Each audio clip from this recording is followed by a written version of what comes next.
Mission Impossible Fallout is the sixth installment into the long-running action franchise Mission Impossible, and this film, just like its predecessor, is directed by Christopher McQuarrie, and this time around, Ethan Hunt, along with his crew, must accept the aid of the CIA in order to retrieve stolen plutonium that is planned to be used for mass destruction. It's kind of insane that Mission Impossible has continued its trajectory of success, considering that this franchise is as old as the Nintendo 64, and with each iteration that we get, it continues to prove that the Mission Impossible franchise is one of the best action franchises on the planet. And with Mission Impossible Fallout, this is most certainly a welcome entry into this series, brilliantly blending compelling characters, great humor, and truly astonishing action. And upon just seeing the film the one time that I have, it may or may not be my favorite in the franchise. I'd like to see it again to maybe confirm or deny that. Christopher McQuarrie is now the first director in this franchise to have directed multiple films, and not only did he direct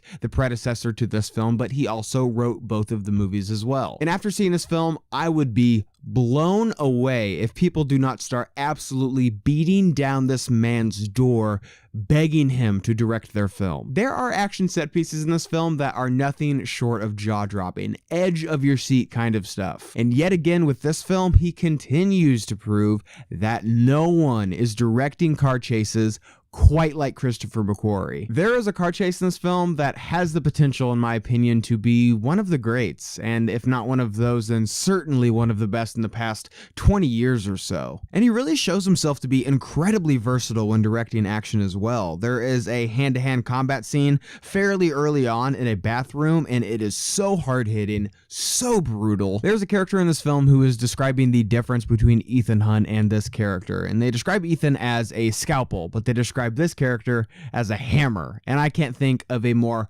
perfect analogy. His physicality is so well utilized in the scenes. I absolutely adored the way that these moments are choreographed and shot, and especially in this scene in the bathroom. And being someone who loves action movies and who grew up on action films, it is just so satisfying to see a film that does action right. And Cavill's not only fantastic with the action scenes, but I loved his character. I thought he was such a great inclusion, and it is really nice to see him. For people who have seen The Man from U.N.C.L.E., it's so nice to see Cavill back in another spy film. But I do think it goes without saying that the true star of this film and the constant through line of this series is Tom Cruise, who, as always, is just so magnetic in this role. And it's not just the charisma that he has, it's the absolute dedication to the art and the craft of filmmaking. There is a reason that this film is so pulse-pounding and has you on pins and needles, and that's because of Cruise and the insane level of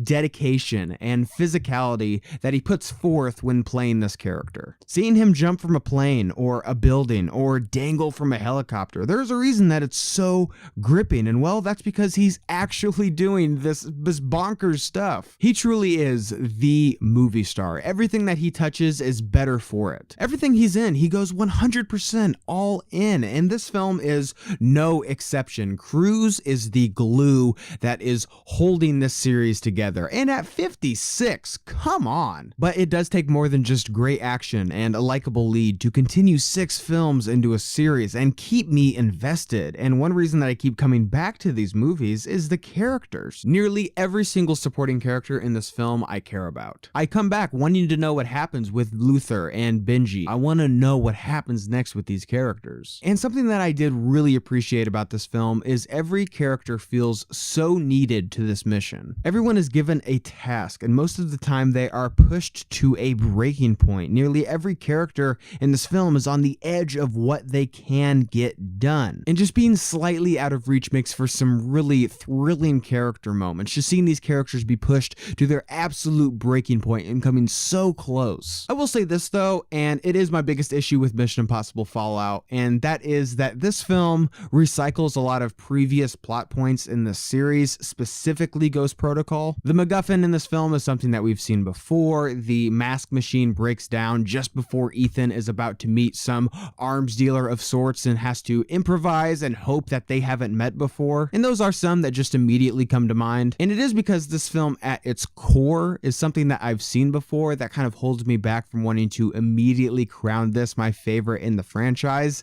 However, like I said, I've only seen this film once and it is that close. One of my favorite things about this film is the fact that it treats its audience as intelligent. As I was watching this film, I was worried that this movie was going in one direction regarding a certain plot twist, one that I thought was incredibly predictable, but thankfully I felt the film knew that the audience was aware of what's going on and there isn't some big shocking reveal. And it's that, along with the fact that this film has by far the most impressive and gripping action in the series. It has compelling characters and the best villain that this series has seen since the late Philip Seymour Hoffman in Mission Impossible 3. If you are a fan of this series, I beg you to not only go see this film, but see it in the biggest screen possible. See it on the opening weekend with a full crowd. That's how I saw it. Everybody is laughing and gasping at the exact same moment. It just made all of the difference. Again, please go see this film opening weekend. You will not regret it. So did you guys see Mission Impossible Fallout? What did you think about it? Leave your thoughts and opinions down below. And as always, guys, thank you so much for watching today.